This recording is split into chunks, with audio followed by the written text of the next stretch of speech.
নমস্কার বন্ধুরা, আজ তোমাদের ক্লাস সিক্সের পূর্ব পাঠের কোষে দেখি 1.2-এর 9 থেকে 11 পর্যন্ত অঙ্কগুলো সমাধান করে দেব। তোমরা আমার সঙ্গে থেকো। দেখো 9-এর দাগের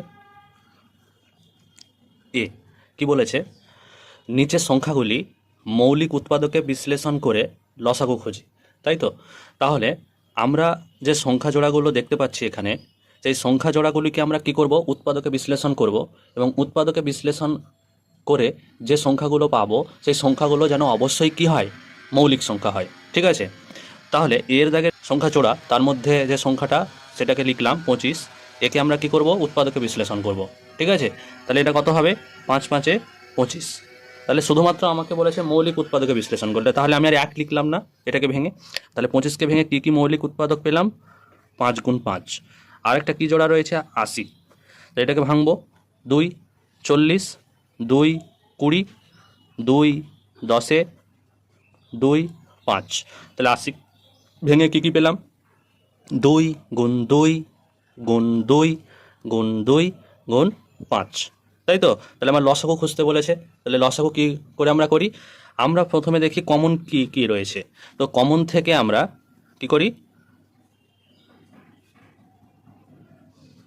একটা সংখ্যা নিই, দুটো থাকলে একটা নিই, আর বাকিগুলো যথারীতি যা রয়েছে সবগুলোকে লিখে দিই। তাহলে দুটো 5 ছিল, সেখান থেকে আমরা একটা 5 নিয়েছি, এবং আর কি কি রয়েছে, 5 একটা আর 4টে 2 পড়ে রয়েছে। তাই তো, তাহলে 4টে 2 আমরা কি করলাম, লিখে ফেললাম। তাহলে এগুলোর গুণফল কি হবে, 5 5 25, 2 × 50, 2 × 100, 2 × 200, 2 কত, 400।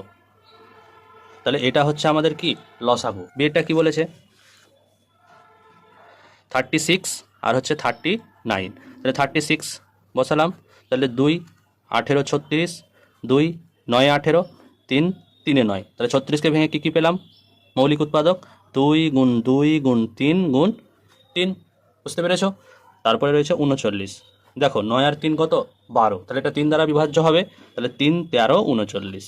তাই তো, তাহলে 13টা আর ভাঙা যাবে না, কারণ এটা হচ্ছে একটা মৌলিক সংখ্যা। তাহলে 39কে ভেঙে কী কী পেলাম, 3 × 13। তাহলে এখানে কমন কি রয়েছে, 3। তাহলে আমরা যখন লসাগু লিখবো তখন কি লিখবো বলো, কি লিখবো বলো, কমন থেকে একটা নেব আর বাকিগুলো যা আছে সেগুলো লিখে দেবো। তাহলে 3 × দুটো 2 রয়েছে, একটা 3 রয়েছে এবং 13 রয়েছে। তাহলে এগুলো গুণফল কীভাবে করি, 3 2 6, 6 2 12, 3 12 36। তাই তো, আর 36 আর 13 গুণ করলে কত, 468। তাহলে লসাগু কত, 468।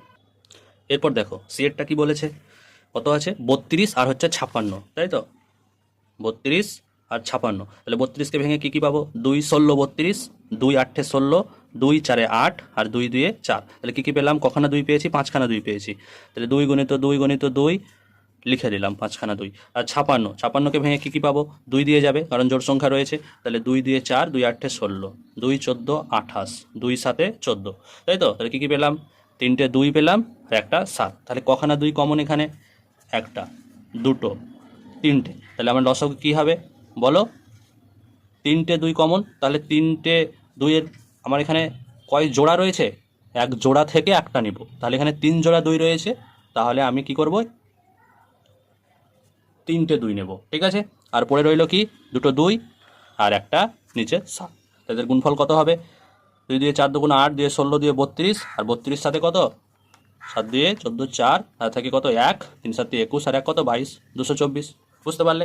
তাহলে এটার কত হলো লসাগু, 224। তারপর দেখো ডি, ডি কী বলেছে, 36 48 এবং হচ্ছে 72। তাহলে 36কে ভেঙে কী কী পাচ্ছি দেখো, 2 18 36, 2 9 18, 3 3 9। তাহলে কী কী পেলাম, 2 × 2 × 3 × 3 48, 2 24 48, 2 12 24, 2 6 12, 2 3 6। তাহলে 2 × 2 × 2 × 2 × 3 72। দেখো কী কী পাচ্ছি, 36 2 72, 2 18 36, 2 9 18, 3 3 9। তাহলে 2 × 2 × 2 × 3 × 3। তাহলে দেখো 2 কতগুলো কমন রয়েছে, এখানে এখানে এখানে এখানে এখানে এখানে। বুঝতে পারলে? 3 এখানে একটা, এখানে একটা, এখানে একটা, বুঝতে পারলে? দেখো আর 3 রয়েছে, হ্যাঁ রয়েছে। তাহলে কমপক্ষে আমাকে কি দেখতে হবে, যে যেন দুটো সংখ্যার উৎপাদক যেন কমন থাকে। ধরো এখানে 36-এর মধ্যে 3 কমন, মানে 3 রয়েছে, 36-এর উৎপাদক হচ্ছে একটা 3, আর এখানে দেখো একটাও 48-এর 3 অবশিষ্ট নেই, কিন্তু 72-তে একটা 3 রয়েছে। তাহলে কমপক্ষে দুটোর মধ্যে যদি আমার কোনো কমন উৎপাদক থাকে, তাহলে সেটাকে আমরা কি করব, আমরা সেই জোড়া থেকেই একটা 3 আমরা নিতে পারবো। দেখো এখানেও তেমন 2 কমন রয়েছে, তাহলে এখান থেকে দুটো 2 থেকে আমরা কি করব, একটা 2 নেব। তাহলে লসাগু কত হবে বলো?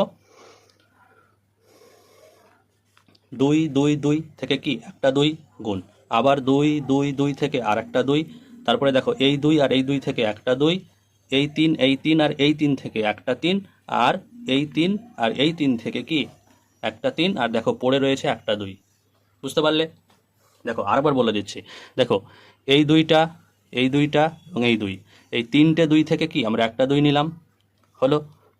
তারপর এই দুইটা, এই দুইটা এবং এই দুইটা থেকে একটা 2 নিলাম। বুঝতে পারলে? তারপর দেখো এই 3, এই 3 এবং এই 3 থেকে কি করলাম, একটা 3 নিয়েছি, আর এই 2 আর এই 2 থেকে একটা 2 নিয়েছি, আর এই বাকি 3 যেটা পড়ে রয়েছে এর, আর এই শেষের 3 থেকে একটা 3 নিয়েছি, আর যেটা কমন নেই অবশিষ্ট রয়েছে সেই 2টা লিখেছি। তাহলে এদের গুণফল কত হবে? 2 2 4, 2 8, 3 24, আর 3 2 6, তো 162। বুঝতে পারলে? তারপর দেখো কি বলেছে, 25, 35 আর 45। 25-কে ভাঙলে কি কি পাবো? 5 5, 5 গুণ 5। 35-কে ভেঙে কি পাবো? 5 7 35, 5 গুণ 7। 45-কে ভেঙে কি পাবো? 5 9 45, 3 3 9, কি কি পেলাম? 5 গুণ 3 গুণ 3। তাহলে 5 কমন। তাহলে এখানে আগে লিখি যে নির্ণীয় লসাগু সমান 3টে 5 থেকে একটা 5 কমন, আর 5 কমন নেই, 7ও নেই, 3ও নেই। তাহলে বাকি যেগুলো পড়ে রইলো লিখে দিলাম, 5 7 3 গুণ 3। তাহলে এদের গুণফল কত? 5 5 25, তাই তো? তারপরে 3 25 75, আর 3 7 21। কী করে করলাম? 5 5 25, 3 25 75, আর এদিকে 3 7 21। গুণ দেখো করছি, পরপর গুণগুলো করছি সুবিধার জন্য। এটা 5 5 25, 3 5 5 7 5 1, কত অ্যান্সার? 1575, তাই তো? আর পরে রইলো এফেরটা, কি বলেছে? 32 40 আর হচ্ছে কি 84, তাই তো? তাহলে 32-কে ভাঙলে কী কী পাবো? 2 16 32, 2 8 16, 2 4 8, 2 2 4। তাহলে 2 গুণ 2, 5খানা 2 লিখে ফেললাম। তারপরে 40, 2 20, 2 10, 2 5, তাহলে 2। বুঝতে পেরেছ? তারপর 84, 2 4 8, 2 2 4, 2 2 4, 2 1 2, 3 7 21। তাহলে দুটো 2, একটা 3 আর একটা 7। তাহলে কমনগুলো দেখি, আমি এখানে লিখবো নির্ণয় লসাগুর জায়গায়। দেখো 2 2 2, 3টে 2 থেকে একটা 2, আবার দেখো 2 2 2, আবার একটা 2, আবার দেখো এই 2 থেকে দুটো 2 থেকে একটা 2। দেখো 5 কমন নেই, আছে? 3 নেই, 7 আছে? নেই, 2ও নেই, এই 2টাও নেই। তাহলে বাকি যেগুলো পড়ে রইলো সেগুলো লিখে দিলাম। তাহলে এখানে দুটো 2, ওপরেরটাই, এখানে একটা 5 গুণ 5, এখানে একটা 3 আর একটা 7। তাহলে এদের গুণফল কত হবে করি দেখো, 2 2 4, 2 8, 2 16, 2 32, তাই তো? আর এদিকে হচ্ছে কত? 3 5 15, 15। তাহলে 32 আর 15 কত গুণ করলে হয়? দেখো 32 আর 15, 5 2 10, 0 হাতে 1, 3 5 15, 16 গুণ 1 2, 3 1 3, কত হলো? 0 8 4, আর পরে রয়েছে 7। তাহলে 0 7 8 56, 6 হাতে থাকে 5, 4 7 28, 28 আর 5 কত? 33। তাহলে অ্যান্সার কত এলো? 3360। বুঝতে পারলে? এরপর দেখো 10এরটাই কি বলেছে, সংখ্যা জোড়ার মধ্যে কোনগুলি পরস্পর মৌলিক। তাহলে আগের ভিডিওতে বলে দিয়েছিলাম যে সেই সমস্ত সংখ্যা জোড়াগুলোকে মৌলিক বলবো যদি সেই সংখ্যাগুলোর কি গসাগু 1 হয়, তাই তো? তাহলে আমরা সেগুলো দেখব। দেখো 10-এর এরটা কী কী দিয়েছে সংখ্যা জোড়া? 47 আর 23। তাহলে 47 আর 23 দেখো দুটোই এখানে কি সংখ্যা? মৌলিক সংখ্যা। তাহলে 47-কে যদি আমরা মৌলিক উৎপাদকে বিশ্লেষণ করি তাহলে কী কী পাবো? 1 আর কি পাবো? 47 47। যেমন 23-কে ভাঙলেও কী কী পাবো? 1 আর 23, তাই তো? তাহলে এদের গসাগু কত বলো? এদের গসাগু হচ্ছে 1। তাই এরা হচ্ছে কি, এই সংখ্যা জোড়াটা হচ্ছে কি জোড়া বলো? পরস্পর মৌলিক। তাহলে এখানে লিখব যে অতএব উপরের সংখ্যা জোড়াটি কি পরস্পর মৌলিক। বুঝতে পেরেছো? তারপরে দেখো বিয়েরটা কি বলেছে, 25 আর 9, তাহলে 25কে যদি আমরা ভাঙি তাহলে কি কি পাবো, 5 5 25, 5 1 5, তাহলে কি কি পেলাম, 5 গুণ 5 গুণ 1। 9কে ভাঙলে কি পাবো, 3 3 9, 3 1 3, কি কি পেলাম, 3 গুণ 3 গুণ 1। তাহলে দেখো 5 কমন আছে, 3 আছে নেই, তাহলে এদেরও কমন কি 1, তাহলে এদেরও গসাগু কি বলো, এদেরও গসাগু হচ্ছে কত 1। তাহলে এখানেও আমরা বলতে পারি যে উপরের সংখ্যা জোড়াটি কি পরস্পর মৌলিক। বুঝতে পেরেছো? তারপর দেখো সে কি বলেছে, 49 আর 35, তাহলে লিখি 49 আর 35, তাহলে 49কে যদি ভাঙি কী কী পাবো বলো, দেখো একদম 7 দিয়ে যাবে, 7 7 49, 7 1 7, তাহলে কী কী পেলাম, 7 গুণ 7 গুণ 1। আর 35কে ভাঙলে 5 7 35, 7 1 7, তাহলে কী কী পেলাম, 5 গুণ 7 গুণ 1, তাহলে কী কী কমন রয়েছে, 7 কমন রয়েছে আর 1 কমন রয়েছে, তাহলে এদের গসাগু কত বলো তো, এদের গসাগু হচ্ছে 7 গুণ 1 সমান হচ্ছে 7। তাহলে যদি সেই সংখ্যা জোড়ার গসাগু 1 না হয় তাহলে তাদেরকে আমরা কি বলবো, পরস্পর মৌলিক বলবো, পরস্পর মৌলিক বলবো না। তাহলে এখানে এই জোড়াটি, এই সংখ্যা জোড়াটি কি পরস্পর মৌলিক নয়। বুঝতে পেরেছো? তারপর দেখো ডিএ কি বলেছে, 36 আর 54, 36 আর 54, তাহলে এটাকে আমরা কি করব, মৌলিক উৎপাদকে বিশ্লেষণ করব। 2 18, 2 9, 3 3, 3 1 3, তাহলে কী কী পেলাম, 2 গুণ 2 গুণ 3 গুণ 3 গুণ 1। আর 54কে ভাঙছি কী কী পাবো, 2 2 4, 2 7 14, 3 9 27, 3 3 9, 3 1 3, কী কী পেলাম, 2 গুণ 3 গুণ 3 গুণ 3 গুণ 1। তাহলে দেখো 2 কমন, 3 কমন, দেখো তাহলে এটা তো হবেই না, তাই না? যখনই দেখবো আমার গসাগু কি হচ্ছে 1 হচ্ছে না, তখন সেটা হবে না। তাহলে এদের গসাগু কত বলো, 3 2 6 3 18, তাহলে এই সংখ্যা জোড়াটিও কি, এই সংখ্যা জোড়াটি পরস্পর মৌলিক নয়। তাহলে কোন জোড়া দুটি পরস্পর মৌলিক পেলাম, এ আর বি, আর সি আর ডি কি পরস্পর মৌলিক জোড়া নয়। বুঝতে পেরেছো? দেখো তারপর কি বলেছে 11, সংক্ষিপ্ত ভাগ পদ্ধতিতে নিচের সংখ্যাগুলির গসাগু ও লসাগু নির্ণয় করি। তাই তো? দেখো এই যে এই অঙ্কগুলো সংক্ষিপ্ত ভাগ পদ্ধতি মানে কি, 11 এ কি 33 আর 132 দেওয়া আছে, তাই লিখে ফেললাম 33 আর 132। তাই সংক্ষিপ্ত ভাগ পদ্ধতি মানে হচ্ছে কমপক্ষে যতগুলোই এখানে তোমার সংখ্যা থাকুক না কেন, কমপক্ষে যেন দুটো সংখ্যা সেম সংখ্যা দিয়ে বিভাজ্য হয়। কেমন দেখো, এখানে 33 দেখো 3 দ্বারা বিভাজ্য, তাহলে একে আমরা 3 11 33, এবং এটাও দেখো 3 দিয়ে ভাগ যায়, কত 3 4 12 এবং 3 4 12। বুঝতে পেরেছো? তাহলে দুটো সংখ্যাই একই সংখ্যা দিয়ে বিভাজ্য, তাহলে এইটা হচ্ছে আমার কি গসাগু। দেখো এই দুটো সংখ্যা কি দ্বারা বিভাজ্য হবে, 11 দ্বারা বিভাজ্য হবে, 11 একে 11, 11 4 44, আর নিচের এই সংখ্যা দুটো বিভাজ্য হবে। দেখো তুমি বলবে বা তোমার মনে মনে এটা হতে পারে যে স্যার এটা তো 2 দ্বারা বিভাজ্য হবে, তো আমি বললাম যে যদি একটা সংখ্যা বিভাজ্য হয় তাহলে আমার করার কোনো প্রয়োজন নেই, আমাকে দেখতে হবে যে দুটো সংখ্যা কমপক্ষে সেই সংখ্যা দ্বারা বিভাজ্য হচ্ছে কিনা। ঠিক আছে? তাহলে এক্ষেত্রে স্যার গসাগু আর লসাগু কীভাবে চিনব, সমস্ত সংখ্যাগুলো সেম সংখ্যা দ্বারা বিভাজ্য হয় তাহলে সেই সংখ্যাগুলো গুণফল হচ্ছে গসাগু।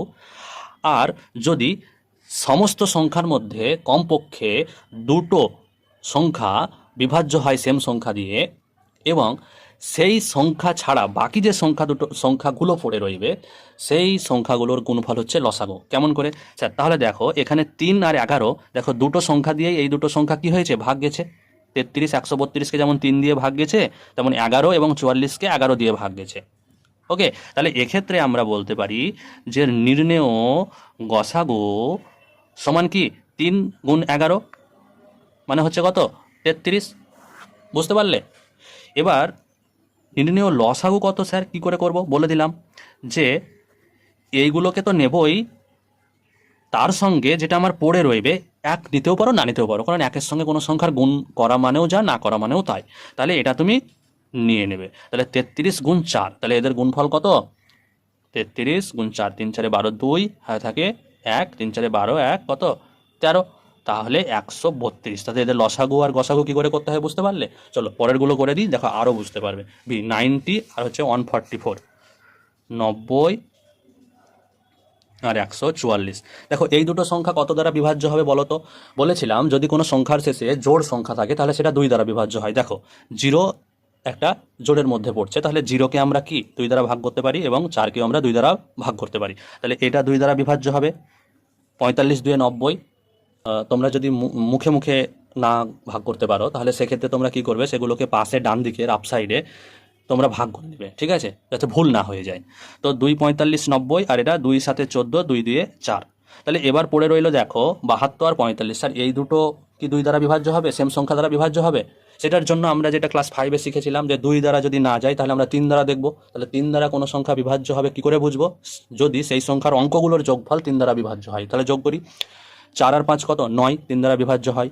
7 আর 2 কত 9, 3 দ্বারা বিভাজ্য হয়। তাহলে দুটো সংখ্যায় কত দ্বারা বিভাজ্য হবে? 3 দ্বারা। তাহলে 3 15 45 আর এটা কত 3 2 6, 3 4 12। বুঝতে পারলে? দেখো তারপরেরটাও 3 দ্বারা বিভাজ্য হবে, 3 5 15, তারপরে 3 8 24। তারপরেরটা হবে এটা 5 দ্বারা, কিন্তু এটা 5 দ্বারা বিভাজ্য হবে না। বা এটা যদি 2 দিয়ে যায় তাহলে এটা কিন্তু আবার 2 দিয়ে যাবে না। তাহলে আমার এখানে গসাগু কোনটা হবে? এই সংখ্যা তিনটির গুণফল হবে গসাগু, আর এই তিনটি সঙ্গে বাকি দুটির গুণফল হবে আমার লসাগু। তাহলে লিখে ফেলি, নির্ণেয় গসাগু কত? 2 গুণ 3 গুণ 3 সমান 3 দিয়ে 6 3 18, আর নির্ণেয় লসাগু 2 গুণ 3 গুণ 3 গুণ 5 গুণ 8। তাহলে 18 হলো, আর এদিকে 5 18 90, 9 আর 8 72, 720। বুঝতে পেরেছ? বাকি দুটো থাকলো সি এবং ডি, এই দুটো তোমরা চেষ্টা করবে, না পারলে আমি পরের দিন তোমাদের করে দেবো। আর আমার ভিডিওটা যদি ভালো লেগে থাকে অবশ্যই লাইক এবং তোমার বন্ধুদের মধ্যে শেয়ার করে দেবে এবং আমার চ্যানেলটাকে সাবস্ক্রাইব করে দেবে। নমস্কার।